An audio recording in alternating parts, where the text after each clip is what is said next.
This white powder can kill ants, fleas, bedbugs, cockroaches, mites, ticks, beetles, silverfish, earwigs, and more. It is called Diatomaceous earth. A bag can cost about $4, and pest control versions are registered with the Environmental Protection Agency. Meanwhile, Americans spend hundreds of dollars a year hiring services to fight the same insects. So why is this ancient powder still missing from most homes? It is not a conspiracy. The real reason is stranger and more useful. If this is the kind of overlooked, practical knowledge you want more of, subscribe now. This channel looks for useful tools that get buried because they do not have a massive marketing budget behind them. And that brings us to the real question. What is this powder, and why can it work where chemicals fail? The story starts about 30 million years ago, at the bottom of ancient lakes and shallow oceans. Those waters were filled with microscopic organisms called diatoms.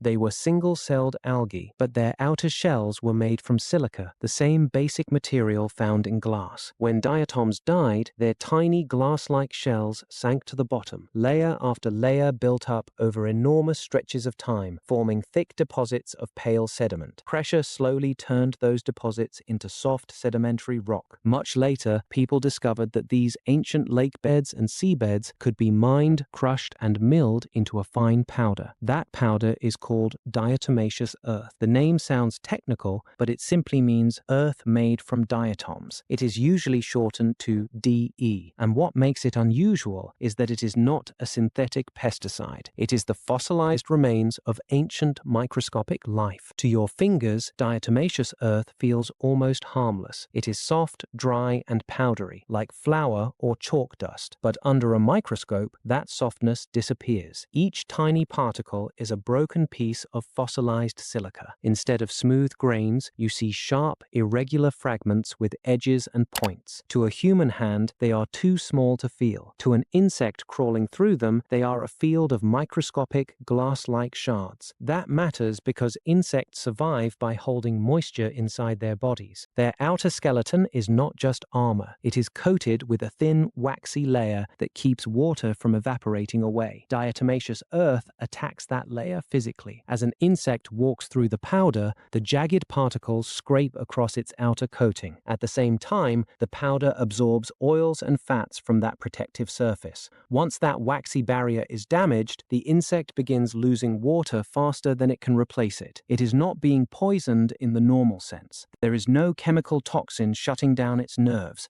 no bait disrupting its organs, no ingredient that has to be swallowed to work. The insect dies because it dries out. That is why diatomaceous earth is so unusual as a pest killer. Many insects can evolve resistance to chemical pesticides over time because one mutation can change how a poison affects the body. But it is much harder to evolve resistance to being scratched open and dehydrated by mineral dust. Because diatomaceous earth works by dehydration, it is not instant. Soft-bodied insects can start dying within 12 to 24 hours. Fleas and bedbugs often take 24 to 72 hours. Tougher insects, like roaches and beetles, may keep moving for 3 to 7 days before the damage catches up with them. That slow timing is why people sometimes think it failed too early. The powder has to stay dry, and the insect has to crawl through it. When those conditions are right, it can work against ants, roaches, fleas, bedbugs, silverfish, earwigs, pantry pests, mites, ticks, and fungus gnats in soil surfaces. Its persistence is the trade-off. A dry, treated crack, baseboard, or void can remain active for weeks or even months because diatomaceous earth does not evaporate or break down. Slug control is less reliable, especially once the powder gets damp. So why are people still paying $400 to $1,200 a year for pest control? Because pest control is not priced around the cost of the material. It is priced around inspection, labor, liability, repeat visits, equipment, licensing, and the promise that someone will come back if the problem returns. A bag of diatomaceous earth is a product. Pest control is a service contract. For a company, recurring monthly or quarterly visits are a much better business model than selling someone a one-time powder that might last for years in a garage. That does not mean there is a secret cover-up. Many professionals know about diatomaceous earth. Some use it in wall voids, cracks, attics, crawl spaces, and other dry areas where dust can stay active. It is also registered with the Environmental Environmental Protection Agency for certain pest uses, and food-grade versions are commonly discussed in organic and low-toxicity settings. The real reason it has not replaced pest control is simpler. It has limits. It does not kill instantly. It fails when wet. It must be placed where insects actually travel. It does not seal entry points, remove nests, fix sanitation problems, or solve moisture issues. That is why diatomaceous earth is powerful, but it is not a miracle. It is one tool in a larger strategy. The first rule is non-negotiable. Use food-grade diatomaceous earth only. Never use pool-grade, filter-grade, or calcined diatomaceous earth around your home, pets, garden, or animals. Those products are processed differently and are not meant for pest control in living spaces. You can usually find food-grade diatomaceous earth at hardware stores, garden centers, farm supply stores, pet stores, and online. Small bags often cost around $4 to $8. Larger bags are usually around $20 to $30, and one bag can last a long time because you should not be using much at once. The biggest mistake is applying it like a pile of flour. Thick lines and clumps look stronger, but insects often walk around them. A thin, barely visible dusting works better because insects are more likely to cross it without noticing. Use a hand duster, squeeze bottle, powder applicator, or even a clean paintbrush for tight areas. The goal is a light film, not a mound. If you can clearly see heavy white trails everywhere, you probably used too much. Indoors, focus on insect travel routes. Dust lightly along baseboards, door frames, under refrigerators and stoves, behind cabinets, around cabinet hinges,